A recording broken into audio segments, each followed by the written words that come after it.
7 அம்ச கோரிக்கைகளை வலியுறுத்தி நாமக்கல் மாவட்ட ஆட்சியர் அலுவலக வளாகத்தில் தமிழ்நாடு கிராம நிர்வாக அலுவலர்கள் காத்திருப்பு போராட்டத்தில் ஈடுபட்டனர்.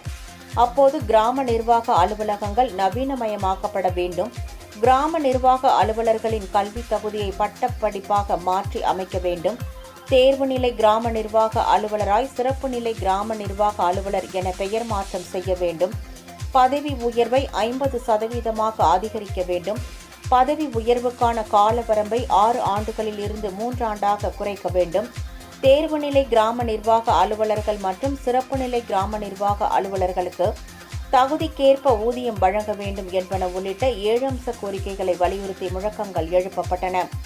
இந்த காத்திருப்பு போராட்டத்தில் நாமக்கல் மாவட்ட கிராம நிர்வாக அதிகாரிகள் சங்க நிர்வாகிகள் ஏராளமானோர் கலந்து கொண்டனர்.